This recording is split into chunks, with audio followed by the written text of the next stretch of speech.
All right, let's see here now. Facebook, Instagram, YouTube. All right, y'all know it's Mad Ronald Radio. You know, we in the motherfucking house. I'm all up in your shit right now.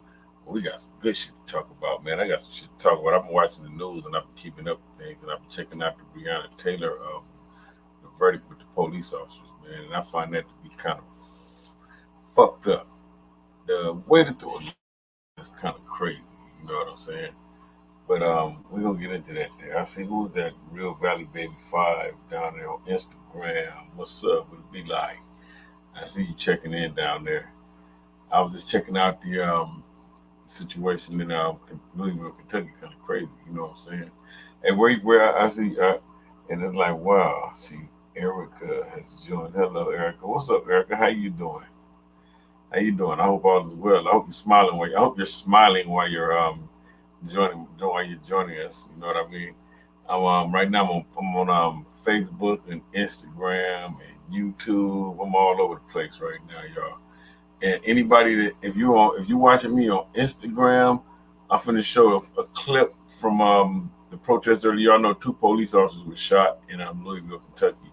So I'm gonna show a clip from that, and but I can't do it on Instagram because my platform don't show up on Instagram like that there. But at the same time, you know what I mean? Anybody that's a friend of mine on Facebook, then you might want to check out the Facebook Mad Ronald Radio Network page because I'm about to show the video right now. But you know what I mean? Y'all know what it'd be like. So I want y'all to take the opportunity. Julie, what's up? I see you over here on Facebook. I want y'all to take the opportunity and the time to, you know what I'm saying, to have a chance to see what it be like and what's going on. You know, it's gonna get good because you know me. I got opinions, right? So you know what I mean. On Facebook, let me. It's time to start your watch party. Share, like, follow, and subscribe to our podcast channels, pages, and content right now. www.madronaldradio.net, the Mad Ronald Radio Network. www.madronaldradio.net. It's time for the conscious battleground.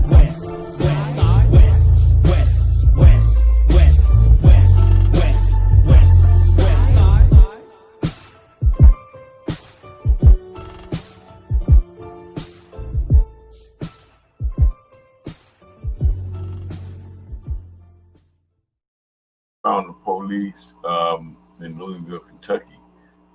Three officers. One of them was found guilty for, I forget the charge, but the charge was not shooting Brionna Taylor. The charge was shooting his gun negligently through the wall of her house into the apartment next to hers. So that sounds kind of crazy because it's more dangerous, or there's a charge, more of a charge to fire a gun to the house next door than to kill a person in the house I'm in. You know what I mean? That's if I'm the police department. At the same time, it's kind of crazy simply because of the fact that if if I was on the jury and I was making the evaluation of this situation myself personally, and the Brionna Taylor case was something that I had to make a decision on, one of the main things that I would take into consideration is cause and effect. And by means and ways of cause and effect, what that means is that the cause is what contributed to the effect. So let us say that we look at Brionna Taylor's case. There was a botched no-knock warrant. Now what they're saying in the news is that she was messing with a guy that was a drug dealer, and this was back like in January. They went in her house in was it February or something like that. She's holding up. Her current boyfriend there, and he hears somebody coming through the door. He thinks it's the old boyfriend, the one I guess that was the drug dealer. So at the same time, this guy grabs his gun. He opens fire on those that are coming through the door. It's the police. But the police department, they claim that they have a warrant, right? The funny thing about the police department having a warrant is the fact that the person that they were looking for was already in police custody. So that's kind of crazy. You know what I'm saying? It's kind of crazy to even take into consideration simply because of the fact that it's just wild. I mean, we're not even safe in our own homes, man. I mean, this is fucked up. I look at it.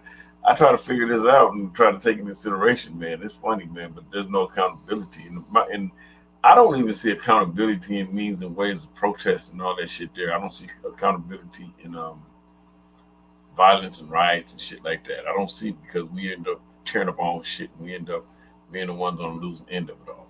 But what I do see is I see accountability economically. And I see this is the United States of America. The only thing that matters is money. I explain to people always that one of the means and ways of control is you start digging into people's pockets and people are going to start paying attention because they can't pay their bills. Y'all see the effects of COVID-19.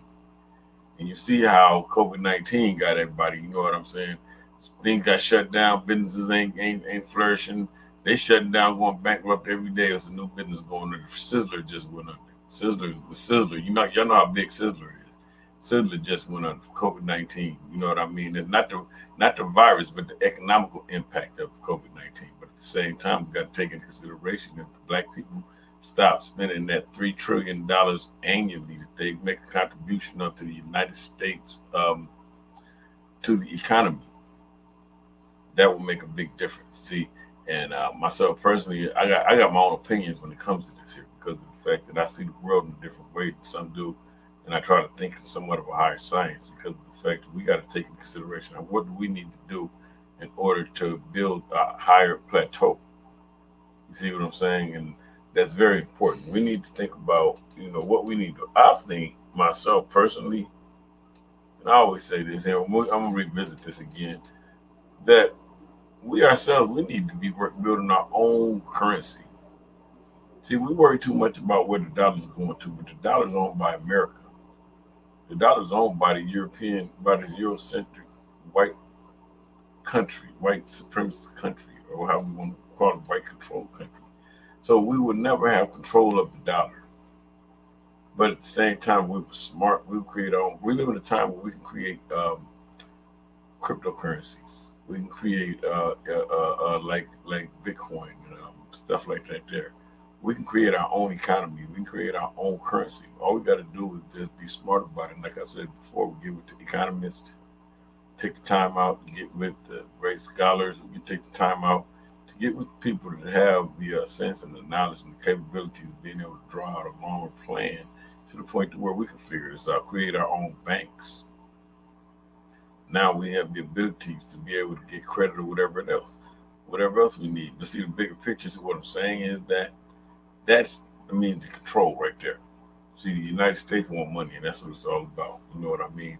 I look at what happened down in Kentucky, and in Kentucky it's kind of messed up simply because of the fact that, to me, my view of it is different. My view of it is different because when I'm looking at the Attorney General, first thing they did that I didn't like, they put a blackface up there to give bad news. You see what I'm saying? At the same time, he's justifying and trying to explain everything that was did. You know what I mean? Even though it was did all wrong. Because once again, I'm gonna look at cause and effect. If you look at the police and they went in the house and killed somebody, the first thing I'm gonna look at is why were they there? They had a botched warrant. The person wasn't even there. The person was in custody. So that means that's crazy. I know that I've been in raids and my previous life, you know what I mean? I was moving a lot faster, doing a lot more.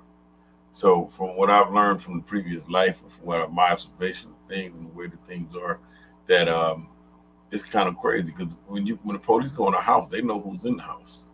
They know how many people are in the house. They've observed the house well enough to have an understanding of who is there, when is there, you know what I mean, and what's in the house. They have a greater understanding because they do intel.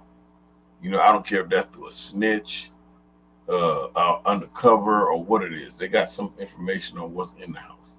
So now, somewhere through here, they got some outdated information that wasn't even accurate. And it's crazy because it's like, once again, we're not even safe in our own homes. I can't recall the last time that they ran up in a white person's home mistakenly and said it was a crack house or there were drugs there. They said that they saw her old boyfriend take a box or something off the porch of some mail or something like that. But then still, if that came off the porch, it's still no accountability of hers because it's outside the domain. It's like Amazon leaving something on the front porch that somebody steals it. You have no control over what's outside your door. Open Mind Grind says the banks put a price of $16 trillion loss for discrimination on all platforms towards black people. They put a price of $16 trillion loss for discrimination. How does that work? When you say that they put a price for discrimination, I don't understand that.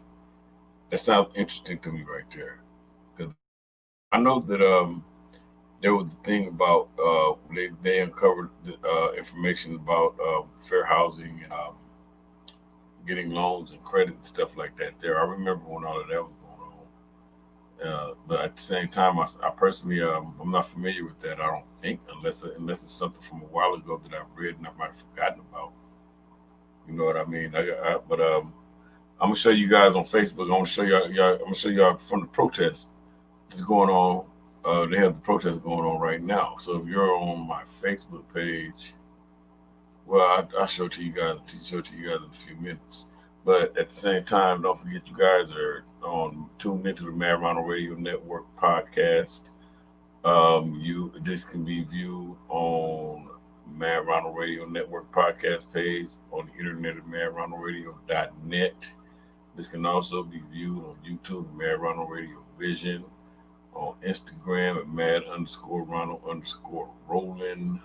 Support my platforms, like, share, subscribe, follow, do all that. Y'all know what it be like. Do all of that there. You know what I'm saying? Show your support. You know what I mean? I don't have a big following because of the fact that I don't be out there doing a lot of buffooning and shit. You know what I mean? I'm out there making a fool of myself. And I might be a little bit too real for the bullshit. You know what I mean? There's an article that came out today. Open Mind Grind says an article that came out today. I'm going to look that article up.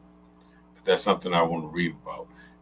You know that there's systemic racism within the housing industry and always been redlining and stuff like that. At the same time, they've always pushed the minorities into certain spaces where, you know, the land, poor quality land and stuff like that. The LA is a fine example. Something about LA when it comes to living and housing that is interesting to me. And I tell people this all the time. Me, I'm a person, I can taste water. So I can taste the difference in water. So when I'm in the city and I'm somewhere, like farther I go up in the city going south, the worse the water tastes. And this is something practically proven. It's practically been proven because I know that I go south in the city and the worse of the water. The water in the 20s don't taste so bad. But if I go up farther, like near Watts and places like that, the water start tasting dirty and start tasting, because what it is the I guess it's the irrigation systems that they have. And this is even practically a proven fact because in Compton there was a time when the water was coming out black. So you know what I'm saying? And I've always tripped off of this here because of the fact of my taste. I can taste water. Just like if I go to Hollywood, I can taste the water and it tastes different. I lived in Silver Lake for a long time. And the water was different in Silver Lake. You know what I mean? It's kind of crazy. You know what I mean? But back to what I was saying though. Yeah, they were protesting in Louisville, Kentucky, and through the protests this evening they're protesting. You know, already protesting all over the world. I can't get out and start pounding the ground like that. I don't feel like doing all that walking, but I can get up and share my voice with you guys. You know what I mean? Make my contribution by way of information, education, and I can get out here and try to open and enlighten some people and you know, infiltrate their minds and their thoughts and give them something that they might be able to share in conversation and take to another level to the extent to where from my one idea, you might be able to expand on it and might be able to give it back to me and make it something that I never thought about it being, simply because of the fact that might be the spark that could ignite your thoughts. So, you know, that's all that I shoot for, you know, but at the same time, it's kind of interesting because once again they're in the streets protesting again. Once again they're in the streets shooting again. You know, the United States of America has never been this way before.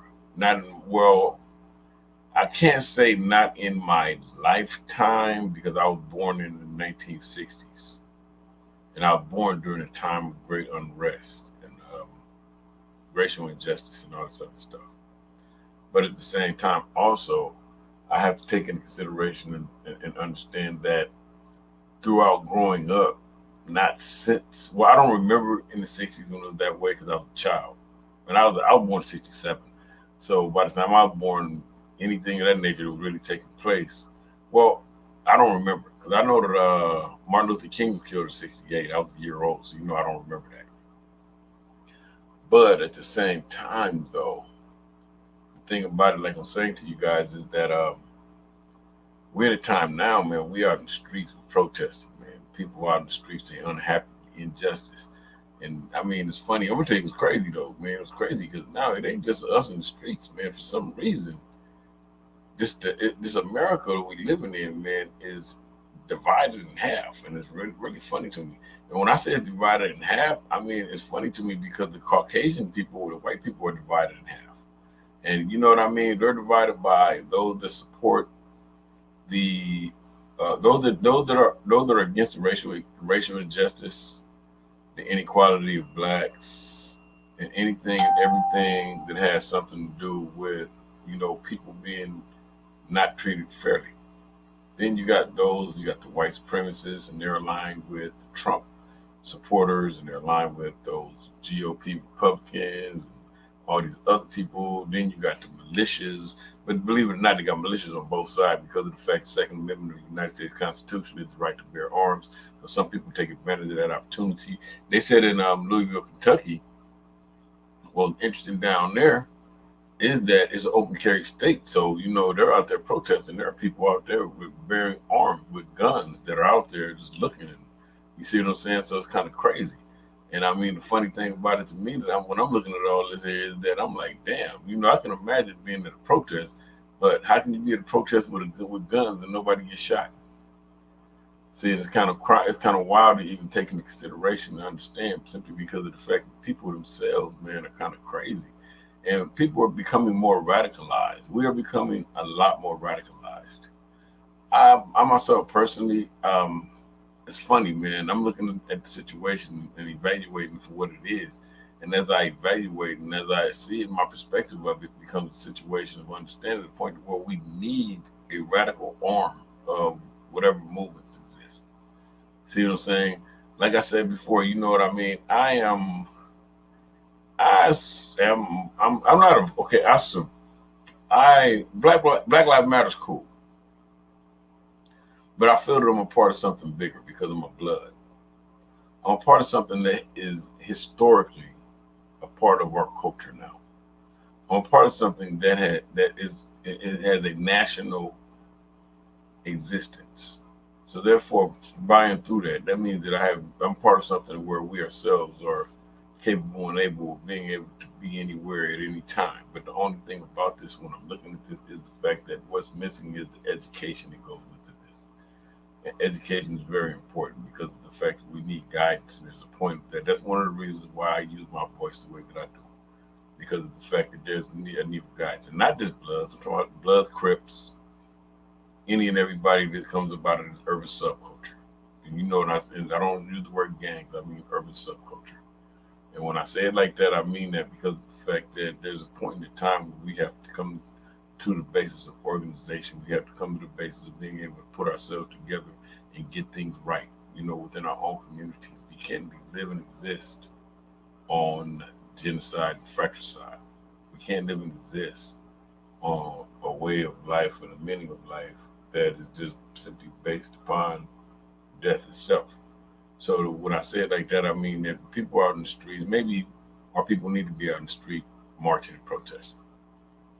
But at the same time, there needs to be representation because of the fact that something is needed and necessary is that there's a great need for an understanding of what our needs are.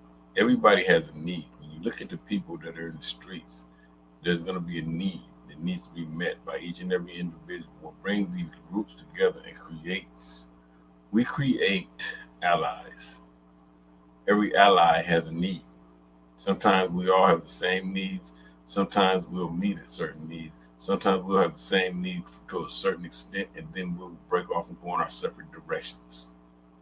The point that I'm making when I say this is the fact that if there is a need for equality representation, if there is a need for upgrading the living standards in our own community, it's up to us to create that service that meets that need. So therefore, that means that we need to be educating our people. We need to be putting our people to the test in order to be able to get them vetted to be the next alderman, the next councilman, the next mayor, the next shit, maybe even the next president.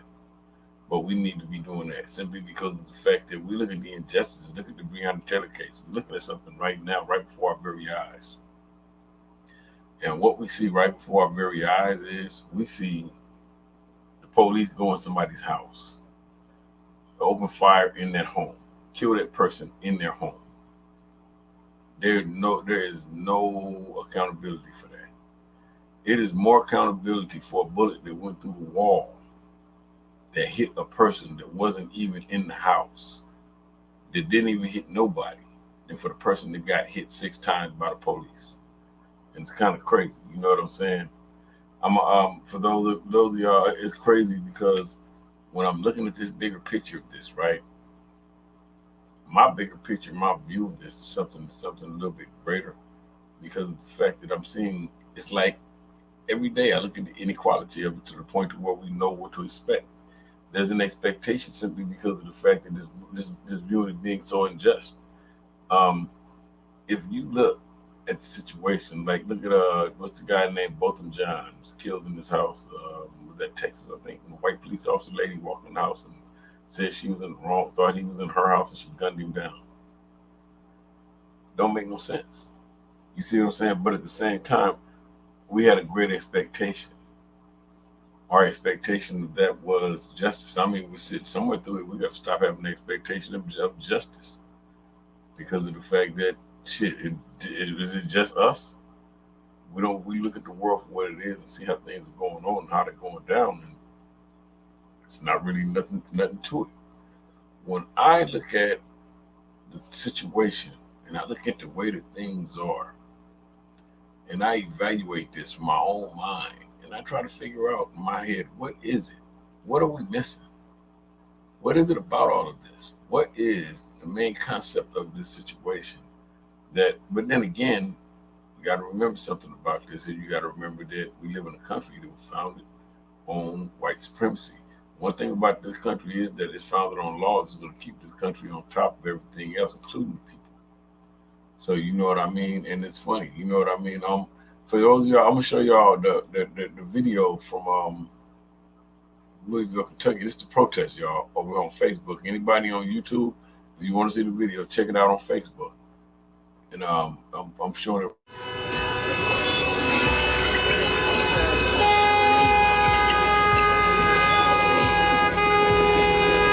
I've been living in America for over 50 years. So, and America been sending out the same signal to me since I was born. No justice for anybody that looks like me. Protect black women! Protect black women! Protect black women! I'm here today to make sure that you understand something, America. I'm ashamed of you again. Black Lives Matter. You heard what they said, Black Lives Matter. But the thing is important. Why am I out here fighting for my human rights? But America, guess what? You didn't surprise me at all. You're the same America that you were in 1865 when you emancipated black people that you are today. We cannot let you keep murdering our kids, our family members, and keep getting away with it. A slap on the wrist. We already knew it because you start preparing, you start blocking stuff. You blocking the community, boarding up. We already knew that's guilt. We know you guilty.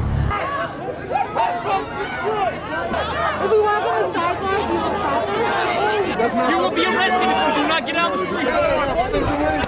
Saddened, definitely, that a police officer could be charged for shooting bullets through her apartment, but not in her apartment. Brionna means so much to so many people because I have a daughter that could be Brionna.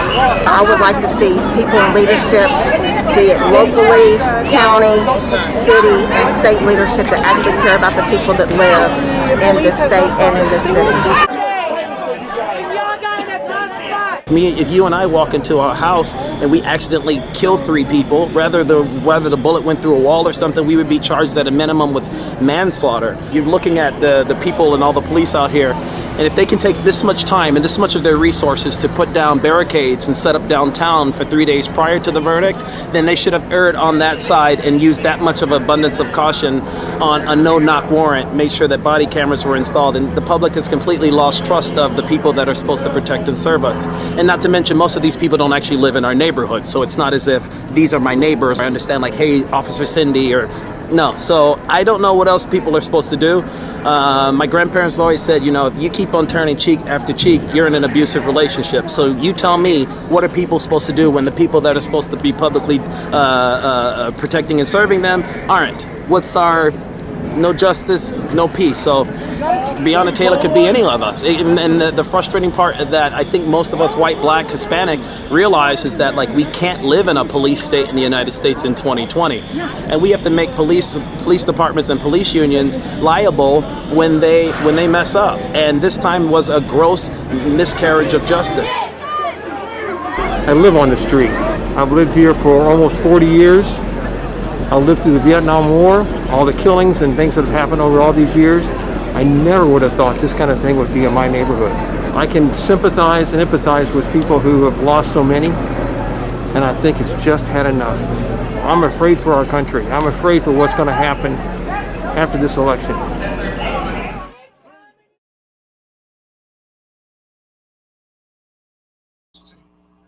You know, back over here on Facebook. Y'all see what's going on down there.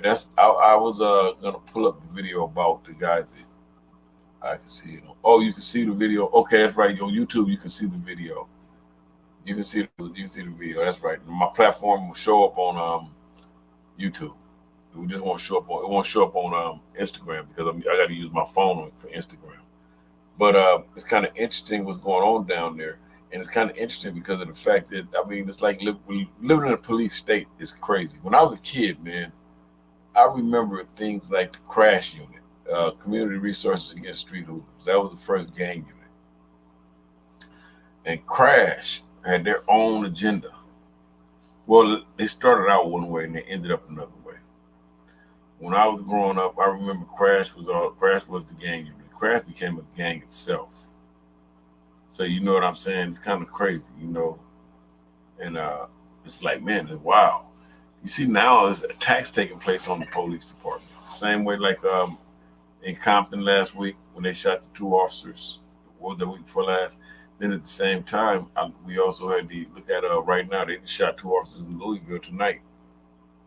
So for all of that there, what I see, I can see the times are changing. And is it becoming the system against the people or the people against the system, or how does it become? It's developing into something else. At the same time, as it does develop, it gets kind of controversial because we try to figure where do we stand. And then I'm going to tell y'all, be conscious and beware, and I always say this, the agent provocateurs in the group. See, just because you're out here and there are people out here that are protesting with you, remember something, there are agent provocateurs. Remember these people. They talk about these Antifa people. ACAB people, the Boozaloos. They talk about it. The people ain't got nothing to do with what we're standing for. These are just anti-government, anti-law enforcement groups, and they're basically here simply for the main cause of anarchy. When you see these guys out here now, you look in LA and you see them fighting with the police and all these other places, and they're fighting with the police, and you're looking around and you see them in these communities, and you look up at the people in the communities and you say, well, damn, I know some people over there, but that don't look like none of the ones I know. By the same token, when you're also looking at this situation and you're looking at these people that look like they professionally came here just for the conflict. You know, like nowadays, they're coming from all over the country, going different places. If you trip, when it was in Minneapolis, Minnesota, when George Floyd died, and they were arresting people, and they were saying a lot of those people didn't even live in Minneapolis. They came from other states.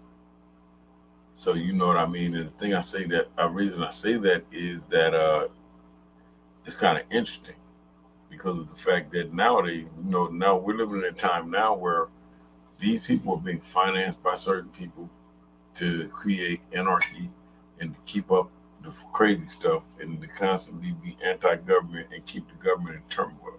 While all of this is going on, at the same time, there's so much going on. Watch in a minute. Now, in a minute, what's going to start happening is in a minute, you're going to start having things taking place like bombings and stuff like that. Now, I'm just being theoretical right now. So these aren't facts I'm dropping. So if you're a Fed and you're listening to me, don't take my shit serious because I'm just a motherfucker running his mouth right now on the internet. That's my disclaimer, y'all. You know what I mean? But as from my theory of things, from what I can see, because of the fact that we're getting into that anti-police, anti-law enforcement, anti-government aspect of the world, and it's starting to intertwine. When I say intertwine, I mean that they're using the platform that's being created by groups like Black Lives Matter because they can integrate into these movements. There was a guy that was arrested in that guy was, I think, was it Georgia, if I'm not mistaken, and he was a white supremacist. He was involved in something that he was a part of a group, anti-government, anti-police, but he was in the midst of all this other stuff that was going on when they were protesting for the murder, protesting the murder of George Floyd.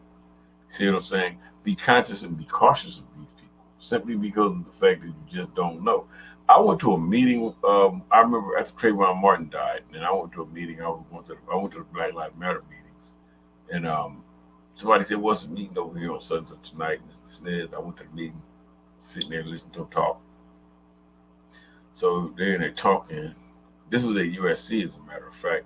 Now that I'm thinking about it, this was at USC, and I went to the meeting at USC, and they were in there talking. This and this and this, and I said a few things, and I didn't even have a realization because I thought I was in the Black Lives Matter meeting, and I'm just sitting here listening because at that point in time, I really thought that Black Lives Matter represented everybody, but I didn't have a realization until I really came in contact with Black Lives Matter that what I mean. There's a lot of LGBTQ in the community, in the circle, and a lot of other stuff that I don't represent.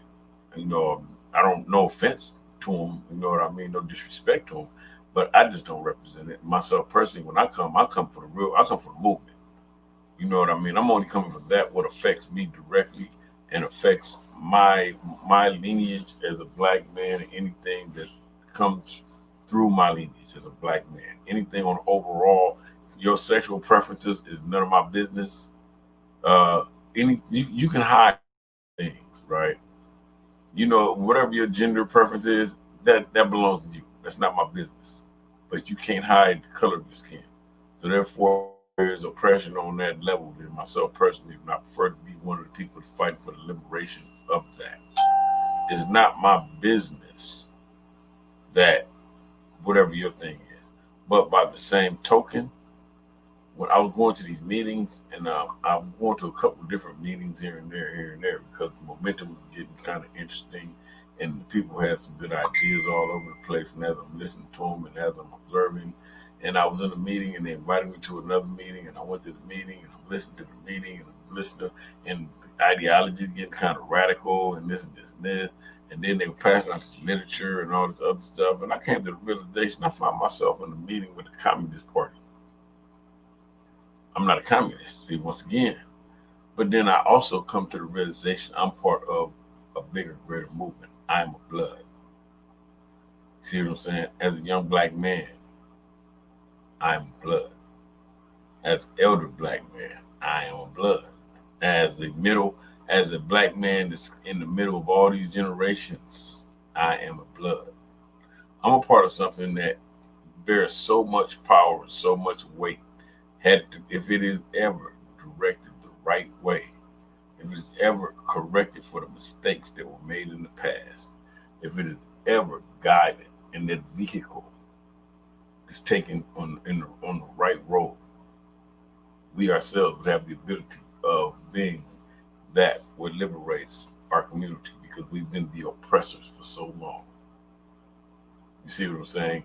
And that's an interesting aspect of it, because I always look back on when I was young, being a blood, and I look back on, I can remember when the elders always told us, not the elders, the OG homies, my big homies. Because if my big homies literally grew up, their idols, they looked up to like the Panther Party. they looked up to. Because I would say my big homies, I got some old ass big homies. You know what I mean? Like me, I'm 53. I got big homies shit that's older, way older than me. It's got me about 15, maybe 20 years or so. But at the same time, like I'm saying though, the bigger picture to what I'm relaying to you guys is that these guys grew up, and they grew up in those times of racial injustice. They grew up in times of pro-black revolutionary movements and all this other stuff. The thing about them was that they taught us certain things like looking out for people in the community, don't victimize people in the community, don't protect the community, don't let people come into the community victimize the people here. You know, they taught us certain elements and principles of this. So this is what blew the gang situation out of control and made things so crazy. But by the same token, also, I can see nowadays we got off track somewhere. And we ourselves, we got so far off track that this thing's just blown out of proportion to where the reality of this should be. We need to be getting this back on track. We need to get this back to the point of understanding, because of the fact that, see, the blood and crip situation is for the loss of life. We need to be living for the proliferation of life. See, we have to have an understanding of who we are and where we're from.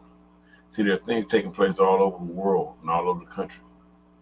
But it's funny because in a lot of these places this is happening, we also have these subdivisions of blood and crip all over the place. So what if there was one positive, solid, productive, and constructive message? What, maybe it only got to be the same message. Maybe what if just these groups had their own ideologies and they were just productive and constructive and positive? See what I'm saying? Maybe, let's not kill each other. You know what I mean? At the same time, we see levels of injustice, and that means that we have to stand against that because of the fact that we do have the numbers and the capabilities. Think about it. If you ever think about it, for some reason, the gang members had the greatest influence. Even they said that about Bunchy Carter, when Bunchy Carter with the Black Panthers, and they said when Bunchy Carter joined the Black Panthers, a lot of gang members started joining the Black Panthers. I think Bunchy Carter was a businessman, if I'm not mistaken. I think he was either a Slauson or a businessman. I forget exactly. I haven't read up on him in a long time. But my point is, the right ideology, the right understanding, and the right direction can do a lot of good. You see what I'm saying? We have the ability to deploy and be in any space at any time in the United States because there's everywhere. If we had the right ideology and understanding, we ourselves wouldn't get so distracted. We ourselves will understand that the enemy itself is not ourselves. You see what I'm saying? And it's kind of interesting. But yeah, they shot 2 police officers in tonight. I was watching the news and I saw that, and that was kind of interesting to me too, because of the fact that I said this thing's getting radical now. And at the same time, you notice that nowadays, the more they protest, the more people are being hurt. Remember now, Portland, Oregon, the guy was killed when the Trump rally came through, and the dude shot him. He shot the guy and killed him there. He shot the Trump supporter and killed him. Then at the same time, remember we got Kyle Rittenhouse in Kenosha, Wisconsin, at the rally after Jacob Blake was killed, and he was part of a militia or whatever you want to call it. But he was a part of what he was a part of, and he was out there with an AR-15 kid with AR-15. Funny thing is, when I'm looking at the law and looking at the violations of the law, I'm thinking about things like cause and effect. And out of the law, there's such a thing as cause and effect in the law. But they don't talk about it. And that's weird to me. Because if we talk about cause and effect, let's say, let's use Kyle Rittenhouse for example. He killed he killed 2 people in Kenosha, Wisconsin, and wounded 1. Now, he's a young Caucasian kid. What they're going to say about Kyle Rittenhouse is that Kyle Rittenhouse acted in self-defense. They're going to show the video with him being attacked and all this other stuff. right? This is the funny thing about that. If we said cause and effect, we're going to say, what was the cause of all of this taking place? A 17-year-old boy illegally armed with an AR-15 at a rally, at a Black Lives Matter rally, as they said it was. We're going to say that's the cause. What's the effect? 2 people ended up dead. One ended up shot. Now, this is the bigger picture here. Had he been obeying the law, had he himself not showed up with that high-powered weapon, had he himself had been in the space of a 17-year-old and had not been trying to take the law in his own hands or act as a vigilante or whatever it was, all those people would still be alive. Because he came from Antioch, Illinois, where he lived at, all the way to Kenosha, Wisconsin. So had he been acting within the means and the ways of the law itself, then that means that none of that would have happened. So in a court of grounds to find him guilty. Because what intention do you have if you're 17 years old? First and foremost, you illegally obtain a semi-automatic weapon. Same thing if we say cause and effect. We're going to say cause and effect again. Brionna Taylor's house. The police show up there in the middle of the night, in the wee hours of the morning. When the police department shows up at Brionna Taylor's home, they show up and they looking for a person that's not there. This person's been in custody for over a week. She hasn't been dealing with this person for God knows how long. The last time that they can actually attach this person to her or her residence is in January sometime. Now, this is taking place, they raid her house in February, if I'm not mistaken. I think it's February or March.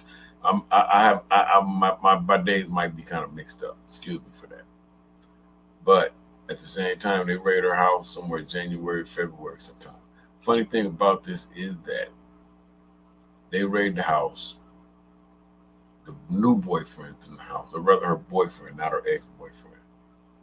Now, the current boyfriend is aware of who the previous boyfriend was. He hears a noise coming through the door. He's thinking it's the ex-boyfriend. He hears when the police come through your door, they come through that motherfucker crashing. The door damn near explodes when they kick that door in. They come through there with the greatest levels of force. They said the police came in unannounced. They had a person that said that the police announced who they was and said they were the police. Funny thing about that there, I was listening to the news. I listened to CNN earlier, and they said that this person did 3 different statements. In the first 2 statements, he said the police didn't announce who they were. So now, funny thing about that is this here. Police coming to the house. Now, mind you, Brionna Taylor was an EMT, emergency medical technician. I think she worked on an ambulance or something like that. But so, you know, I mean, clean cut, squeaky clean, good, no record or nothing. The police enter the house. The boyfriend opens fire on the police. He shoots one of the police. The rest of the other officers come in and they open fire. I think it was somewhere in the area of about 20-something shots fired in that house. And I think she was hit 6 times. Now, funny thing about that, no drugs found in the house. The person that they were looking for was already in custody, right? The boyfriend has a legal weapon, right? So now, over the course of time throughout this level of investigation, if you go on the Mad Ronald Radio Network page, you will see where I posted articles, where I actually posted an article stating that where the ex-boyfriend said that trying to get him to say that she was involved in drug dealing along with him. He's in custody fighting the case or something like that there. So they were trying to get him to say that she was involved with drug dealing along with him. But he wouldn't sell her out like that there. So you know what I mean? He kept it solid. And you know what I mean? He wasn't gonna defame her like that. So, but this is to the extent that where the district attorney was willing to go because of the fact that they're trying to find a means and a way to give just cause to what happened. Now, this is the funny thing about this. The police department, they justified the shooting because the boyfriend shot the first officer that entered the home. When the boyfriend shot the first officer that entered the home, they opened fire and they killed her. Now, they're claiming self-defense because of the fact that the boyfriend opened fire. There is no such a thing as a self-defense in Kentucky when a third party is shot in a shooting by the police. And when I say that, this is what I mean. It's a self-defense if they would have killed the boyfriend because the boyfriend was armed with a weapon and he was shooting. She wasn't armed.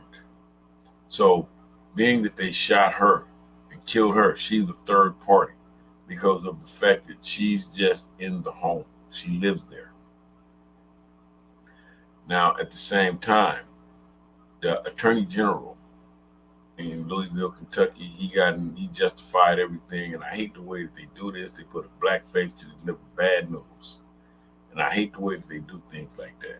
But at the same time, as we view this, as we look at this, as we see how this works, right, it's kind of crazy and it's kind of funny because of the fact that, once again, we're going to go back to cause and effect. But before I go back to cause and effect, I want to say the attorney general said that they charged one of the officers. I think they fired all three of them. They charged one of the officers and they charged him. His charge was not the murder of Brionna Taylor. His charge was firing his gun recklessly inside the domain and shooting bullets through the wall because they could hit somebody in the next apartment. The charges didn't even involve her death, which is kind of crazy to me to even take into consideration and understand, because that means that her life was worthless to them. She was just collateral damage in a botched raid. And then here goes another element of this here. If we take into consideration her boyfriend shot the officer with a registered gun that was registered to him. So this is the thing about the gun being registered to the boyfriend. If the gun was registered to the boyfriend, that means he wasn't a felon. He wasn't even a felon. See, what that means is that this had to be a clean cut, straight up guy because felons cannot buy firearms. A felon can't buy a gun. Then the world that you're going to have a gun that's registered to you if you are a felon. And because you lose the Second Amendment right if you are convicted. Now, the funny thing, now here we go back to the cause and effect. If they were to use cause and effect, the thing about that would be this here. First and foremost, if the police department were there for the wrong person, what's the cause of death? The cause, what was the cause? The cause was that the police department served a warrant for a person that was not even at that residence, that had been in custody for over a week. At the same time, they served a no-knock warrant, and they went in with guns like cowboys. Now, here you go the crazy thing about it, right? That's the cause. The effect was Brionna Taylor ended up dead. So that means that if they would have did their jobs, if somebody would have been on their shit, if somebody would have been doing their paperwork and paying attention, they would have knew that the person they wanted wasn't even in that space at that time. But once again, we go back to, this is the means and the way of the world, But it's kind of crazy because when we look at it, man, it's kind of fucked up. So now we back in the streets. Now we protesting again. Now we out here fighting for equality again. Now it's injustice. Next month it's gonna be somebody else. We got to start figuring out better means and ways, man. You know what I mean? We got to start figuring out means and ways of claiming our equality, means and ways of understanding. It's funny to me because of the fact that when I listen to all this other stuff that goes on in the world and I observe, and just every week is something else. With George Floyd. As a matter of fact, there's a black man that was burned up, but they said it wasn't racial. And it's kind of crazy. You know what I mean? For those of y'all, once again, Instagram. Y'all on Instagram, y'all ain't gonna see this here. Y'all gonna miss the video. but I want to share this video because I found this video to be kind of interesting here. So this is on Facebook. If you got my Facebook page, you might want to go over and take a look at it and check it out right now.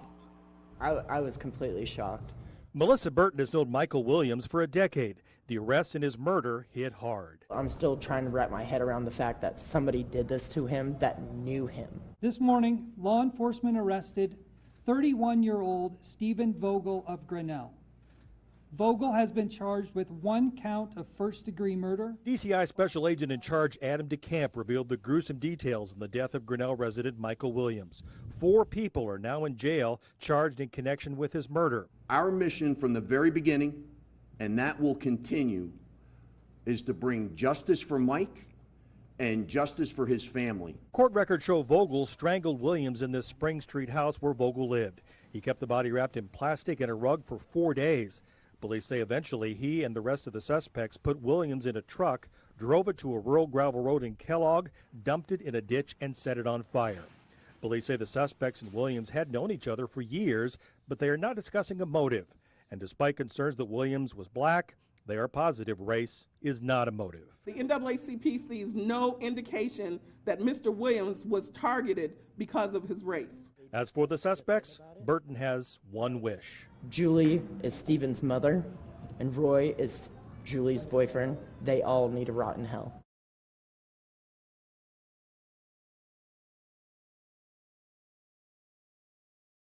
Things are necessary.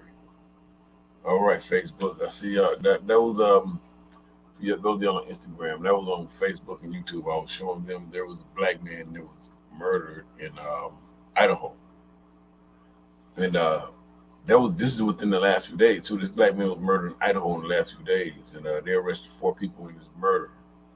And they said they strangled him, they rolled his body up in plastic. I guess kept his body for like 4 fucking days, and then they took him somewhere else in Idaho, threw his body in a ditch, and set his ass on fire. That's some brutal shit right there. All these people were white, but they all knew each other. The black guy and all these people, they all knew each other. So they saying it wasn't racial because they were all friends. I'm looking at this shit like, goddamn, that's some brutal shit right there. How do you kill a motherfucker and keep his body for 4 days? That's some crazy ass shit right there. Because after 4 days, you're gonna go through some changes. Body gonna start swelling up, smelling, and all kind of crazy shit. That motherfucker, the person who did that and wrapped the body up in the plastic and all that there, he must have been a fucking professional. I mean, like I say, it's kind of crazy. You know what I mean?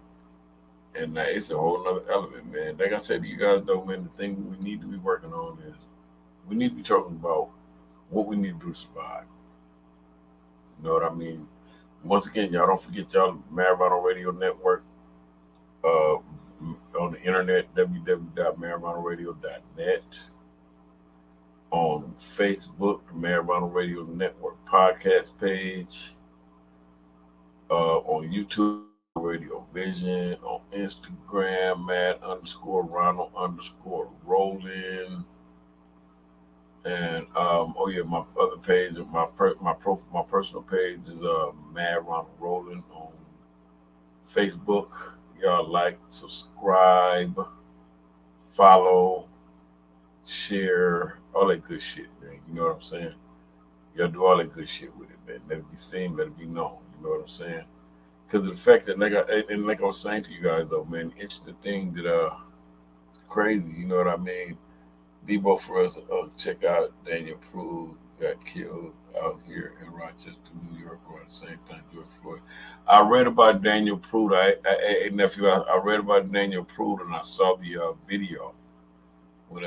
I saw the video of him when he was high on PCP, and they put that spit hood over his face, and they said that he suffocated. I saw that.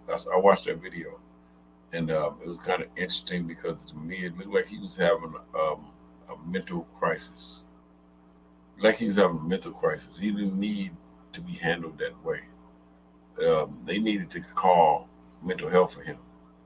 I was watching that. I watched that video. I kept up with that when it was going on last week. Are they still out there in Rochester protesting?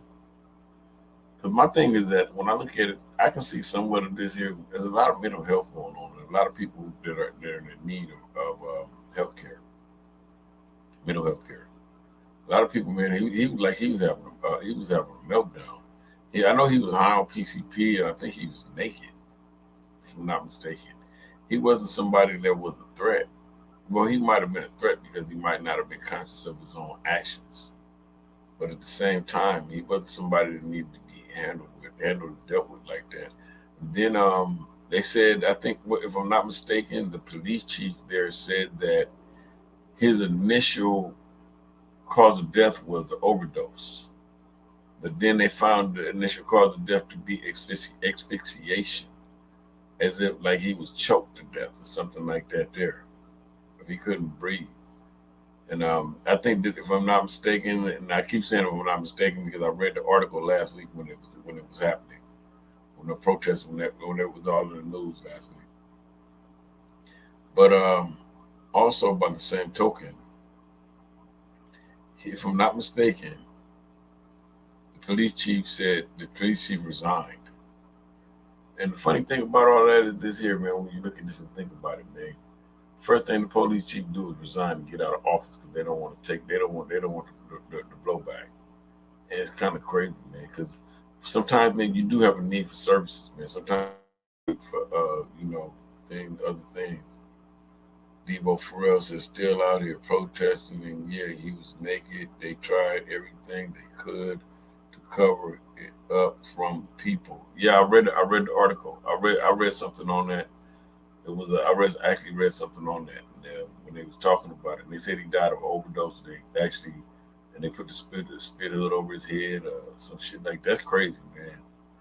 I mean, we have to look at, man, what does it take sometimes, man? People need mental health services, man. Sometimes they gotta do whatever they gotta do, man, in order to take control of the situation. But at the same time, there's a means and a way of doing these things. Because if we look at a guy like this here, man, it's kind of crazy, Michi 27th Street said that part, bro, is fucked up, and he was a real brother.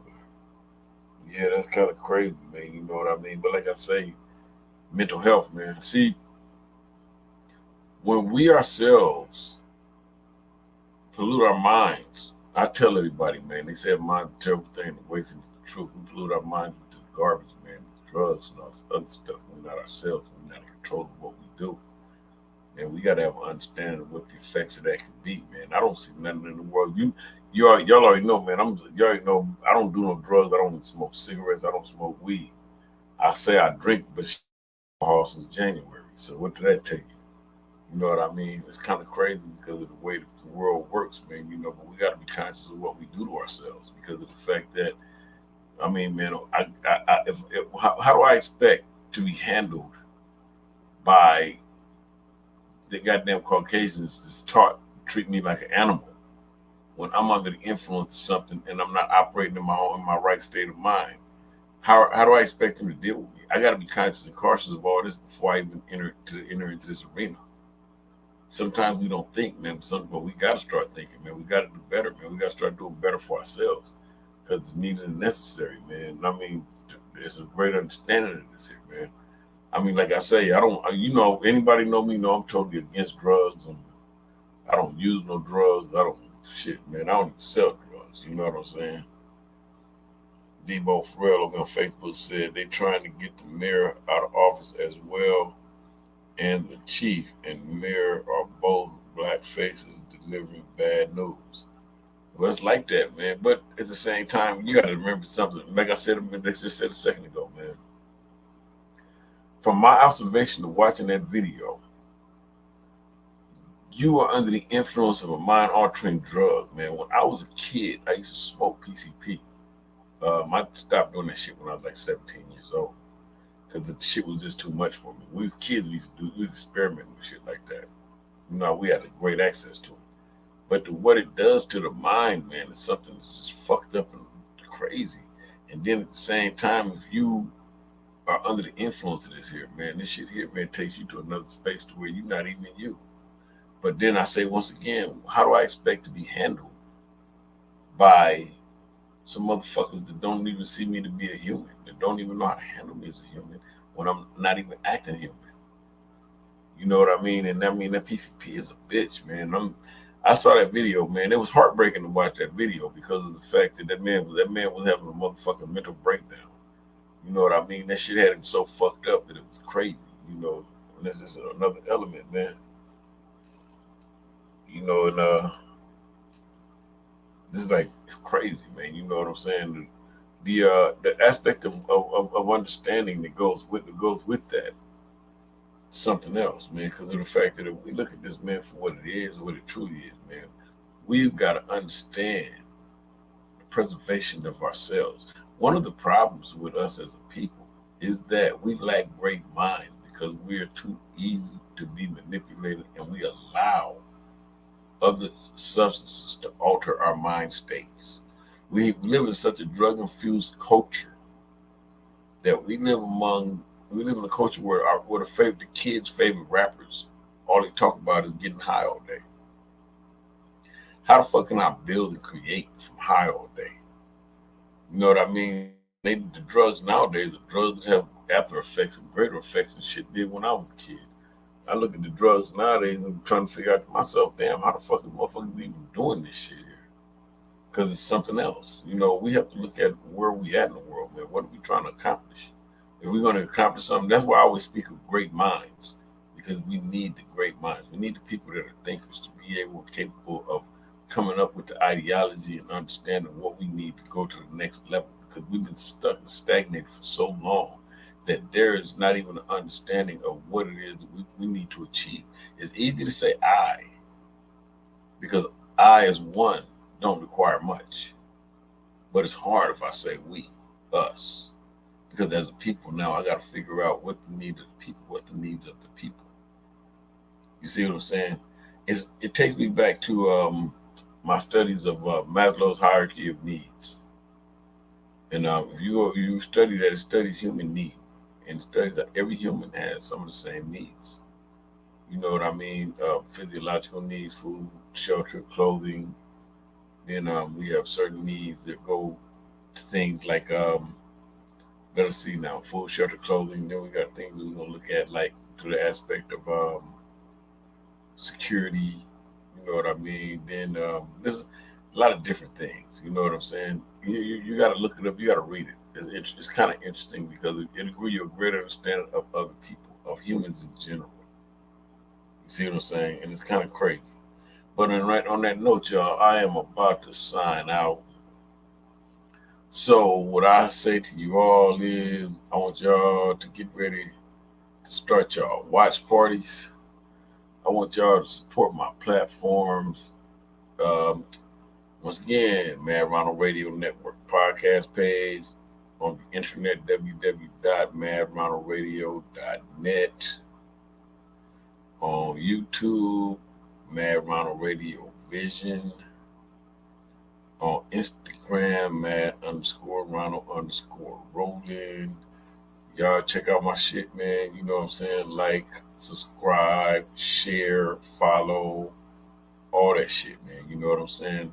I'm building an organic podcast, and I'm working on building something here, man. We're at the point to where I can at least be able to share some constructive and productive information. You know, something's necessary, something that you can build on. I might say something that somebody else might be able to take and create, you know, something else out of it. You know what I mean? I might be able to put one brick in the house, but who knows? By the time we come back around next week, a house might be built because everybody else to make a contribution with. By the same token, you know what I mean? Like I say, you know, we need to be building, we need to be working on these think tanks, and we need to be creative. And in the words of my mentor, Naeem Shaw, I will say once again, I might not be able to reach everybody, but I might reach that one, and that one that I reach, he might be the one to come up with the answer to cancer. And on that note, I'm out of here, y'all. Y'all be safe. Health, wealth, peace, and prosperity. This has been a Mad Ronald Radio Network production. Please like, subscribe, share, follow our content. Be on the lookout for up-and-coming podcast shows, interviews, and live broadcasts. Thank you very much for following our network. Man, Ronald Radio Network is available on Spotify, iHeart, TuneIn, Google Podcasts, iTunes, Apple Podcasts, Pandora, Amazon Alexa, and Amazon Echo.